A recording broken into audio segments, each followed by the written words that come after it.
Je m'appelle Brigitte Rigaud. J'interviens aujourd'hui comme théologienne qui a privilégié dans le vaste champ de la théologie les études bibliques. En fait, de virus, j'ai contracté le virus de la Bible. Alors aujourd'hui, ce sera la dernière étape dans notre découverte du Premier Testament pendant ce carême 2024. Et c'est le prophète Jérémie qui sera mis à l'honneur aujourd'hui, ainsi que le courant prophétique. Dans notre petite rencontre, j'ai prévu 4 moments. Un premier moment, resituer ça dans l'histoire d'Israël. Deuxième moment, parler un peu du courant prophétique. Troisième moment, bien évidemment, nous allons regarder de plus près le court passage de Jérémie que nous allons étudier aujourd'hui au chapitre 31. Et dans un dernier temps, je tâcherai d'évoquer un lien possible de ce petit passage avec l'évangile du jour. Première étape, un brin d'histoire pour situer le prophète Jérémie dans son époque. Je remonte un peu plus haut, à la fin du règne de Salomon, qui meurt en 931, et ses successeurs, ses fils, se disputent.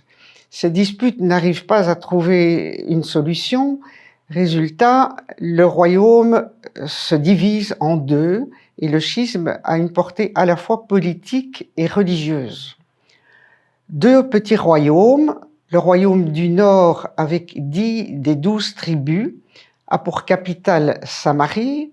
Le second petit royaume avec 2 seules tribus, Benjamin et Juda, a pour capitale Jérusalem. À l'époque, 3 grandes puissances se disputent l'hégémonie dans la région: la Syrie, la Mésopotamie et l'Égypte. Et nos 2 petits États vont être le jouet de leurs appétits et le terrain de leurs affrontements aussi. Le premier à céder sous les coups de la Syrie, ce sera le royaume du Nord, qui en 721 sera anéanti et une partie de la population sera déportée. Le royaume de Juda, lui, va résister un peu plus longtemps, et c'est sous les coups de Nabuchodonosor, roi de Babylone, qu'il tombera en 587. Quelles sont dans ce royaume du Sud les circonstances qui ont abouti à ce drame dont nous avons déjà entendu parler au cours de ce carême avec la lecture du 2e livre des Chroniques?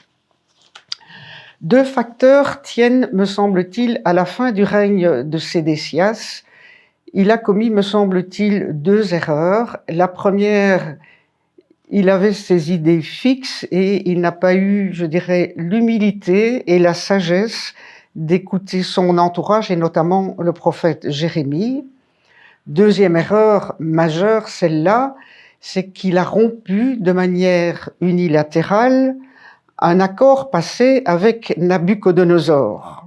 Le roi de Babylone a vu rouge et en représailles, ça a été la guerre totale avec Israël, avec le royaume de Juda de manière plus précise. Alors, qu'est-ce qu'il a fait? Désastre absolu. Première chose, les fils du roi sont assassinés sous les yeux de leur père. Puis le père a les yeux crevés, il est emmené à Babylone en déportation. Et les troupes de Nabuchodonosor envahissent Jérusalem, détruisent les remparts, détruisent tout, saccagent même le temple qui est au milieu du peuple, le signe, le rappel de cette présence de Dieu. Et les objets sacrés du temple sont emportés à Babylone. Il en résultera aussi une déportation d'une grande partie de la population, la partie la plus cultivée. Le petit peuple restera sur la terre promise. Il faut mesurer le chamboulement, le changement, le traumatisme que représente ça dans la foi même d'Israël. En effet, la foi d'Israël repose essentiellement sur 4 piliers. Le premier pilier, c'est la terre promise. On en est loin puisqu'on est parti en exil. Le second pilier, c'est le roi qui est une sorte de lieutenant de Dieu ici sur terre pour assurer la paix, la sécurité, la prospérité de son peuple. Le roi est emmené en exil. Troisième pilier, le temple, lieu de cette présence de Dieu, symbole puissant dans le peuple où se déroulent les sacrifices. Le temple n'est plus qu'un amas de ruines et de cendres. Le dernier pilier qui reste, c'est la parole de Dieu, la Torah. Et à cette époque-là, va s'opérer un grand travail rédactionnel, je dirais. On collationne toute une série de traditions, de petites traditions bibliques, on les met ensemble et il va y avoir une œuvre d'édition majeure qui va s'accomplir dans les années suivantes. Deuxième moment de notre rencontre, un aperçu du prophétisme et de la place que Jérémie va y tenir. En Israël, comme dans les pays voisins, il y a un prophétisme assez courant. Ce sont souvent au début des bandes de prophètes qui circulent et qui ont des manifestations assez extatiques, olé olé, dirions-nous aujourd'hui. L'âge d'or et l'apogée du grand prophétisme tel qu'on le connaît en Israël va apparaître et se développer avec la royauté. Vous connaissez tous, parce qu'on en entend parler dans les premières lectures, des premiers prophètes qui ne sont pas des prophètes écrivains. Je mentionne Samuel, Nathan, Élie, Élisée. Après ça viendront les prophètes écrivains, les trois grands, Isaïe, Jérémie, Ézéchiel, et puis les 12 petits. Alors, qu'est-ce qu'un prophète ? Dans la mentalité courante, le prophète est associé à une vision un peu à long terme. C'est quelqu'un qui découvre et qui transmet des événements qui vont se passer des années, voire des siècles plus tard. Ce n'est pas tout à fait exact. Le prophétisme biblique est beaucoup plus riche et n'est pas centré sur cette dimension-là. Il faut savoir que dans le mot prophète, il y a deux parties. Il y a la préposition pro d'une part, et de l'autre partie, il y a le mot phétès qui dérive de la racine phémi, le verbe dire. Et la particule pro, la préposition pro, peut prendre trois sens que l'on retrouve chaque fois dans la mission prophétique. Le premier sens, le plus important, c'est que le prophète parle au nom de quelqu'un. Il est d'une certaine manière le porte-voix de quelqu'un d'autre, en l'occurrence ici du Seigneur Dieu. C'est le premier aspect, sens de la préposition pro, un aspect de substitution. Deuxième sens, je parle devant, une dimension spatiale. Le prophète prend la parole publiquement devant une assemblée, il parle haut et clair. Cette assemblée peut être le peuple, peut être les prêtres, les chefs politiques. Troisième sens du mot prophète, c'est le sens temporel à l'avance. Mais ce n'est pas le premier sens, j'y insiste, et c'est vrai, j'y reviendrai, que le prophète parle aussi un peu de ce qui pourrait arriver. Mais il n'est pas Madame Soleil ni un Nostradamus, j'y insisterai encore aussi. Mais avant même d'être un homme de la parole, le prophète est un homme de l'écoute attentive, passionnée de ce que le Seigneur lui dit. C'est essentiel et important pour retransmettre fidèlement le message reçu. Que dit le prophète ? Sa parole peut partir dans trois directions différentes, mais complémentaires. La première, le prophète dénonce tout ce qui ne va pas. L'infidélité du peuple par rapport à l'alliance, toutes les formes d'injustice, oppression, pillage, vol des plus pauvres, activités autoritaires, tout ça est dénoncé publiquement. ce qui ne vaut pas au prophète que des amis. Au contraire, il se fait des ennemis et Jérémie est peut-être le champion à cet égard-là. Deuxième prise de parole du prophète, je dirais, il est un lanceur d'alerte. Il dit, mais attention, si vous persévérez dans les choix qui sont les vôtres, dans vos décisions, ça va conduire à un désastre. Et nous le verrons que les événements ont donné raison à Jérémie, comme lanceur d'alerte. Troisième type d'expression du prophète, il ne laisse jamais les siens dans la difficulté. Il ne se contente pas de dénoncer ou de lancer des alertes, il réveille aussi une espérance. Et ici, je fais la différence entre espoir. L'espoir est quelque chose d'un peu passif, on espère que demain il fera beau, tandis que l'espérance a quelque chose de beaucoup plus actif et dynamique. Si vous retrouvez la fidélité à l'alliance, les choses alors vont évoluer et se passer autrement. Et le petit oracle sur lequel nous allons nous centrer dans quelques minutes, ce petit oracle en est l'indice. L'œuvre de Jérémie, le livre de Jérémie, nous le connaissons entre autres grâce à un de ses disciples et secrétaires, je dirais, nommé Baruch, qui, voyant toute l'hostilité que rencontre Jérémie, va décider de mettre ses oracles par écrit. Ça nous donne un livre avec 52 chapitres qui fait alterner différents styles. Un premier style, ce sont des oracles adressés tantôt au peuple, tantôt aux chefs politiques, tantôt aux chefs religieux. Deuxième style, ce sont des passages plus narratifs qui nous donnent à entendre quelques épisodes marquants de la vie du prophète Jérémie, et il a connu plein de vicissitudes, il a traversé pas mal de difficultés, il s'en est plaint un certain nombre de fois, et donc c'est du nom de Jérémie qu'est venu le nom de Jérémiade. Et alors, troisième style de parole dans le livre de Jérémie, c'est une partie plus théologale, centrée sur Dieu, qui précisément va réveiller l'espérance.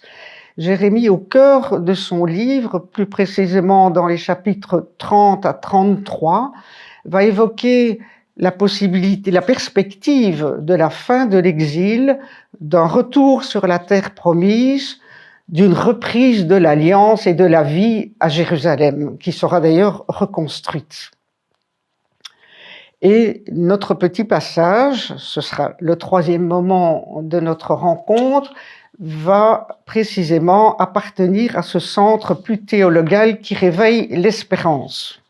À l'époque, nous sommes dans une civilisation orale, très différente de notre civilisation, qui est une civilisation davantage de l'écriture et qui évolue vers l'image. La preuve, c'est cet enregistrement d'aujourd'hui. Et dans une civilisation orale, on n'hésite pas à répéter les mêmes mots, ce qu'on ne nous conseille jamais de faire quand nous faisions une dissertation. On répète les mêmes mots, pourquoi ? Pour attirer l'attention sur une thématique qui est particulièrement importante. Je dirais que les mots répétés sont des mots surlignés. Alors dans notre passage, vous allez voir que le premier mot surligné, c'est le « je » divin. C'est vraiment Dieu qui, par la parole de Jérémie, s'exprime, et c'est lui qui est à l'initiative de cette alliance nouvelle. Le deuxième mot répété, c'est bien sûr le mot d'alliance, et je vais m'y attarder pendant un petit temps. On parle d'une alliance nouvelle qui ne sera pas comme celle passée avec vos pères durant la traversée de l'Égypte, après la sortie d'Égypte et la traversée du désert. On fait ici évocation d'alliances antérieures. Et tout au long de ce carême, nous avons redécouvert des étapes antérieures de l'alliance. La toute première qu'on n'a pas eu l'occasion d'évoquer, c'est l'alliance de la création. Il y a moyen d'envisager ce premier grand récit de la création avec ces 10 paroles en termes d'alliance. Dans ce tohu-bohu initial, Dieu va mettre de l'ordre, va faire surgir un monde ordonné, un cosmos, et puis il va passer la main, il va se retirer, se reposer sur l'humain, confiant à l'homme le devenir de sa création. Première étape de l'alliance. Les choses, vous le savez, ne se passent pas très bien, la violence et le mal prolifèrent. D'une certaine façon, la création se décrée et Dieu en a assez. Il se dit « j'efface tout et je recommence ». Un des textes que nous avons lus pendant ce carême, le déluge avec le renouvellement de l'alliance avec une personne sûre, Noé, un homme juste qui marche avec Dieu. Troisième alliance, celle avec Abraham. Abraham le béni, qui est invité à devenir bénédiction pour les autres, à faire circuler une bénédiction jusqu'à ce que toutes les familles de la terre profitent de la bénédiction. Un vaste programme très beau. L'alliance du désert, où le peuple devient le peuple de Dieu, chargé d'être son témoin parmi les nations, en vivant selon les 10 paroles. Ça renoue aussi avec un des commentaires que nous avons entendus. Nous avons affaire maintenant à une alliance qui est dite nouvelle. Mais avant ça, je pointe l'intérêt de ces alliances renouvelées. Elles nous font découvrir un visage de Dieu très important. Premier aspect de ce visage de Dieu, Dieu marche avec nous, il s'adapte à notre pas, il renouvelle son alliance à chaque fois dans des circonstances et des conditions nouvelles.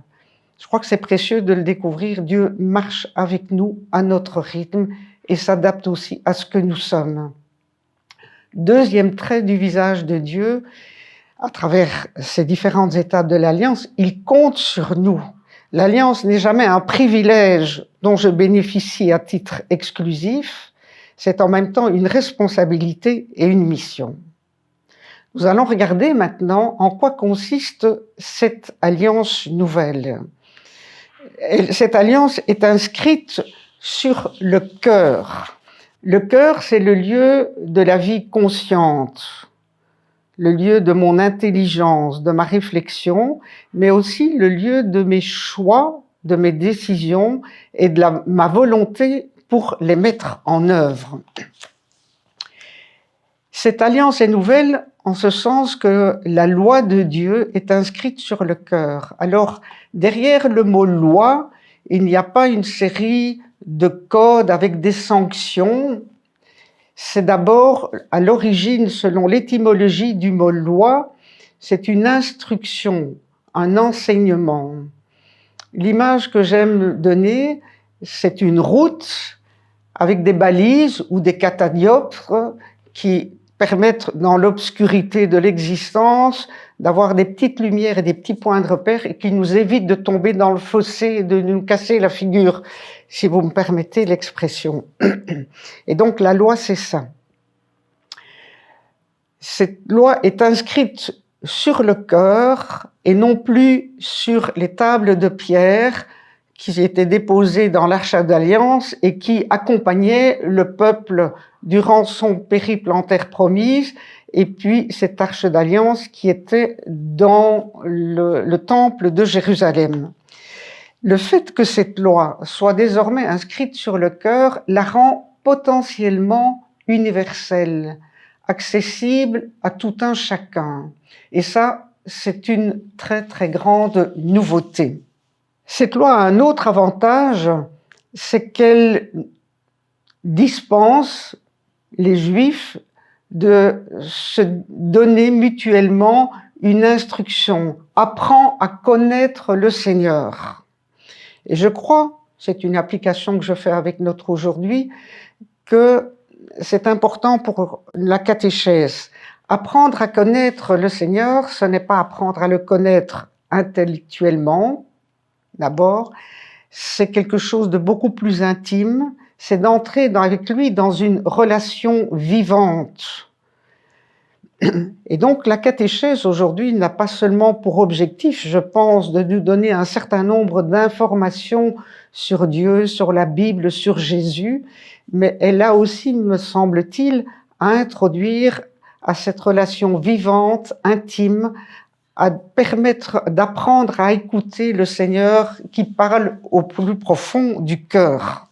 Dernier point de cette alliance nouvelle qui est aussi important pour le visage même de Dieu, c'est « je pardonnerai toutes leurs fautes, je ne me souviendrai plus de leurs péchés ».